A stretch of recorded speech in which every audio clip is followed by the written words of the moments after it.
समाजात परिवर्तन घडण्यासाठी मानवाला शिक्षणाची गरज असते, पण पोटापाण्याचे प्रश्न सोडवण्याच्या गडबडीत काही गरीब घरची मुलं शिक्षणापासूनच वंचित राहतात। अशा शिक्षणापासून दूर राहिलेल्या मुलांना शिक्षणाची गोडी लागून ते शिक्षणाच्या मुख्य प्रवाहात येण्यासाठी औरंगाबादचे भगवान सदावर्ते हे शिक्षण दूत बनून काम करतात। पाहूया त्यांची ही ध्येय गाथा।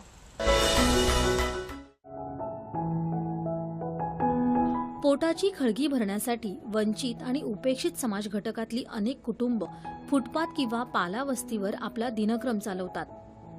या कुटुंबातल्या मुलांना अनेकदा शिक्षणापासून वंचित राहावं लागतं। या मुलांच्या शिक्षणासाठी औरंगाबाद इथल्या भगवान सदावर्ते या तरुणानं पुढाकार घेतला आणि सुरू केली बिना छताची शाळा हा उपक्रम। सदावर्ते हे वॉचमनची नोकरी करत MPSC आणि इतर स्पर्धा परीक्षांची तयारी करत आहेत। त्यासोबतच ते औरंगाबाद शहर तसंच वाळूज औद्योगिक वसाहत परिसरात राहणाऱ्या मुलांना मोफत शिक्षणाचे धडे देत आहेत। काही दिवसापासून औरंगाबाद शहरामध्ये MPSCची तयारी करायला आलेलो आहे। चैतन्य रेसिडेन्सी शक्तीनगर येथे एक अपार्टमेंटला वॉचमॅनचा जॉब करतो। त्याच्या बाजूलाच झोपडपट्टी आहे 10 ते 15 घराची। तिथे जवळपास 20 ते 25 मुलं होती आणि ती मुलं अगदी शिक्षणाच्या बाहेर गेलेली होती। इकडे तिकडे भरकटायची, व्यसनाच्या आहारी गेलेली होती। मग मला त्यांच्याकडे पाहून वाटायचं की ह्या मुलांना जर मी शिक्षणाच्या प्रवाहात आणलं तर हे मुलं नक्कीच यांच्यामध्ये बदल होईल। एका लिंबाच्या झाडाखाली तिथे शिकवायला सुरुवात केली आणि मग मी माझ्या याला कुठलं तरी छत नाहीये म्हणून मी माझ्या मनालाच एक संकल्पना सुटली की विना छताची शाळा म्हणून एक उपक्रम राबवा। म्हणून मी बाल अंकुर फाउंडेशन या अंतर्गत विना छताची शाळा हा उपक्रम राबवण्याची सुरुवात केली। सदावर्ते यांनी सुरू केलेल्या या शाळेत आज मितीला 84 मुलं शिक्षण घेत आहेत। शिक्षण मिळत असल्यामुळे मुलंही आनंदी असून त्यांच्या पालकांनीही समाधान व्यक्त केलं आहे।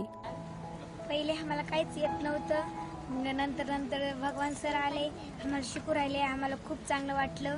मग आम्हाला ते अशी वही पेन ते देऊ लागले, आम्हाला खूप चांगलं वाटलं। आमच्या मुलांना काहीच येत नव्हतं, मग ते भगवान सर आले, मग आम्हाला शिकू राहिले, मग त्याला हातात पेन धरता आलं। सदावर्ते सर येऊ राहिले तर त्यांनी जी काही दिशा केली चांगली दिशा आहे आणि आमच्या मुलांना अजिबात पेन धरता येत नाही किंवा वही पुस्तक काही धरता त्यांचं नाही आहे। पण सदावर्ते सर आल्यानंतर त्यांना बाराखडीपासून वही पेन्सिलपासून सर्व त्यांनी व्यवस्था लावून दिली आणि त्याच्यामुळे त्यांनी बाराखडी ABCD मराठी याच्यामध्ये त्यांनी सुरुवात केली। त्याच्या आमची मुले थोडे हुशार झाले आणि यांनी अजून प्रयत्न करावा ही आमची अपेक्षा चालू आहे। वंचित आणि उपेक्षित समाज घटकातल्या मुलांना शिक्षणाच्या मुख्य प्रवाहात आणण्यासाठी सदावर्ते यांच्याकडून उचललेलं हे पाऊल स्तुत्य असून इतरांसाठी नक्कीच प्रेरणादायी आहे। अनिल साबळे, दूरदर्शन बातम्यांसाठी औरंगाबाद।